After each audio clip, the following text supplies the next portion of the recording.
Hey guys, it's Kelsey, and today I have a double challenge for you guys. So the first part of this is the Secret Not Secret Kit Club's Scraplift members. So we are Scraplift Virginia Lopez Duran this time, and I picked a layout that I really loved. Here is her original that I'm going to be basing my layout on. The second part is for Mercy Tiara's Autumn Extra Bonus Challenge series. So every month they have a challenge that a member picks, and then someone wins a prize and gets to pick the next month's challenge. So every season there are additional challenges to those, and this is one of them. This is called the Stash Dive Challenge. So we had a recipe we were supposed to follow that included one old pattern paper, one other pattern paper, one colored cardstock, a tool you never use lots of a sticker sheet or die cuts, and then pull in some ribbons or brads or eyelets, and then try and use up an almost used alpha set. So I am going to try to pull all those things in to create this layout based on Virginia's original. So I'm starting out with this, I think it's 1 Canoe 2 Creekside, this sweet little firefly paper that's going to be considered my other pattern paper, and then I am going to back it on this gray colored cardstock. So there's 2 of the Stash Dive items right there. This paper here is from Pink Paisley's Memorandum. It is the oldest paper pad that I have in my possession, so I wanted to pull something from that just because I thought that was one of the oldest papers that I had. So I went for this kind of basic neutral ledger that I can pull into some layering, so I'm going to go ahead and map my photo on that, and that's kind of where I'm starting. I just know I need to do this whole layery thing that's kind of vertical on the left side, and then, excuse me, and then a whole little embellishment cluster on the right side. So I kind of am just dragging out everything. You see to the side there some of the things I thought I might pull in. I really liked what Virginia did when she kind of had this circular ring over a circular doily. It made a really cool effect, so I'm gonna try and do the same thing in mine. I just thought it looked so cool. But first off, I'm just getting the photo layers down so you can see I have the picture matted, and then I decided to pull in that same pattern over on the right side. There's a few layers that are kind of haphazardly scattered on the right side, and I love how that looks super cute. So I'm just trying to copy what she did. I also have this really sweet wood grain paper with little white hearts all over it. I'm not quite sure what collection that came from. It was only labeled as American Crafts, but I thought the wood grain looked super sweet with these fireflies, and it was neutral enough where I could kind of stay on theme. And then I also had this baggie, this little envelope that came in some Happy Mail, that some Happy Mail actually came in. And you know, as scrapbookers, we have to save to use everything. So I've been holding on to it for a while now, and I figured since this is a Stash Dive challenge, and I've been hoarding it, that I needed to get it on a page, and this one just seemed appropriate. So I'm going to try and incorporate that bag as a layer as well. But since I pulled in this wood grain around the photo, I'm also going to make that one of the layers on the side. And then I think the only other layer is I pull in more of that gray cardstock that I matted the entire photo in. I wanted that gray somewhere else to kind of anchor the page. So I'll pull that in a minute. I'm just really trying to scatter these layers how they were in Virginia's original, though, because I really liked the way it laid out. And then additionally, so I have all of my 3 papers that I was supposed to use covered. The tool I never used is going to be an embossing folder. It's a wood grain embossing folder. I think I got it at Tuesday Mornings, and it's super cute, but I just never think to use it. So that's why this challenge is super awesome. It's making me dig stuff out of my stash that I've forgotten about or have been avoiding using for no good reason.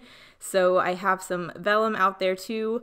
Also something I forgot about for a while. You guys have been seeing vellum a lot more the past couple weeks because I've been pulling it out for these kind of Stash Dive challenges.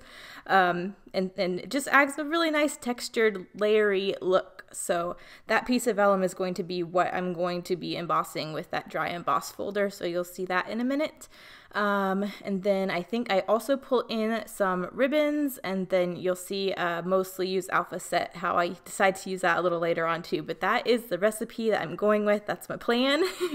So I'm going to go ahead and try and piece this together so I can get more into the nitty-gritty fun part. Usually when I scraplift or I have a sketch, this is what I do first. I get all the main layers down so that the sketch or the scraplift has been accomplished, and then I can have a little bit of fun with the embellishment. So this is kind of how it's it's going to lay out. You can kind of see where all the layers are, so I'm pretty happy with that. I'm going to go ahead and glue it down, and then we'll get going to the more fun part. I think this whole ring with the doily looks super cute, but in hindsight, I kind of wish I would have done that ring in either the gray or the wood grain or a more creamy color, because the white really stands out. But I end up pulling in white thicker, so hopefully it looks okay by the end. But you'll see me kind of piece that together right now. And in Virginia's original, she has the doily completely inside of the circle on the cluster on the right side of the page, but then she has them scattered on the picture area. But I thought it looked so cool how the ring was around the doily. I kept it like that in both areas. So that's one thing I did kind of change. I just thought that was such a cool look. I wanted to keep it that way in both spots. So I'm just gluing this doily down, which is kind of tricky because only those corners are touching the ring. So I had to be a little careful about how I pieced that together. But it worked out. Embellishments going on top of it as well, so that'll kind of help it keep more secure. But yeah, I'm gonna glue that down, and then what are some other things I pull in? I can't remember what I do next, so just gonna have to wait and see. I'm just being really careful though, because I have this double-sided tape. I'm trying to attach this doily to the ring, but I'm trying to make sure it doesn't like overlap the edge so you see adhesive poking out. So it just takes me a minute. I take that backing off and then just fold the pieces around the side back underneath the ring so you can't see them. So, but this picture is Bennett's 6-month picture, so he looks super adorable. I love these kind of monthly update pictures. So I'm just going to be doing what I've been doing on most of his 1-month updates, and that's just copying what his mom has written on Facebook about his update and developmental wise, like what he's doing and favorite things and that kind of thing, which I think is always really fun to include on these kind of update pages. So, but there's the one ring, and that's going to be the base for my embellishment cluster up there, just tucked in behind those layers, and this other one I'm going to tuck here behind the photo. And I'm trying to figure out what I do next. I'm going to go ahead and stick it down because everything is kind of wiggly and I need it to be more secure because I know where it's going to go, so I might as well just stick it down. There we go. I think next I'm going to go ahead and do the embossing. I need to emboss that vellum, so you can see my dry folder there. I pull out my We Are Memory Keepers Evolution Advanced. I love this die cutting machine. It's great for die cutting, embossing, and I've never had an issue with it. It's really nice how it's set up. There's just a dial you turn on the side, whether you want it to be in embossing or die cutting, and then you can change the levels depending on how thick your paper or cardstock is, how deep you need it to cut. So it's really nice, but I'm going to do that really quick. It is vellum, so it does tear. I feel like that happens most times you try to emboss vellum. I could have tried and rerun it on a lighter setting so it wasn't so rough, but I kind of like that the vellum's torn a little bit. I think that adds a lot of texture. I think about running it horizontally across the bottom of this page, but it ends up looking really jarring. For whatever reason, having that run horizontal, it just looked weird to me. I'm not sure why, but I decided to just tuck it along the right side of the photos and those layers, and I think it peeking around the corner adds a really nice soft touch and a lot of little texture. So I thought about putting it down there, but I ended up doing something different horizontally. I even have this scrap on the side I think about pulling into the cluster in the upper right hand corner, but it just looked too awkward. I couldn't get it to work. But I definitely wanted to use this embossed vellum. I think it looked really cool. So once I tucked it around the side, it looked a lot better, and that's where I end up keeping it. But it looks so cool. You get that wood grain pattern on the vellum. It just adds so much texture to your page. And I just tuck it in there, and I'm just gonna leave it there. I think it looks really cool. And then I think, what am I doing next? I'm going to start working on my clusters, I'm pretty sure. And this is a part where I'm not quite sure which way I'm going to go. I've pretty much used most of my recipe. I still need to use alphas and ribbon, and then I still need to try and use up most of a sheet of embellishment, whether it be stickers or die cuts or whatever. So, but first I was trying to get like a base to build my clusters off of, but I couldn't find anything that I thought really worked. I tried these craft labels. I tried these stamped, embossed, fussy cut little labels, but I just wasn't happy with it. And then I realized I have these little circular doily areas that can kind of serve as a base, so I end up not adding anything on top of that before I embellish. I just kind of use that as the background. But I was still stuck at this point, so I was like, you know what, I know I have ribbon, I know I need to use it, and I had this Felicity Jane ribbon that comes in the kits. It already comes in this cute little bow, so I was like, you know what, I want something dark to kind of anchor this page. And I thought that was a really cool touch that the bow I kept intact. So I'm just going to run this across the bottom of the page. That way I use up my ribbon, and I think that's a cool touch. I don't think that's something Virginia had in hers. I really liked how hers kept the more vertical thing, because same with the vellum, it's kind of jarring having this vertical design and then all of a sudden have something dark and horizontal. But for whatever reason, I don't mind this ribbon so much as I did the vellum, which is weird because the bow and the ribbon shows up a lot more. But I don't know, for whatever reason I like this, so I'm going with it. I need to use ribbon. I've been hoarding this bow from Felicity Jane, so it's happening. I'm just folding the edges under so it looks like it's wrapped around the entire layer, but as you can see, I still have a few scraps left over, so I didn't have to pull up everything and then run the ribbon behind the layers and then stick it back down.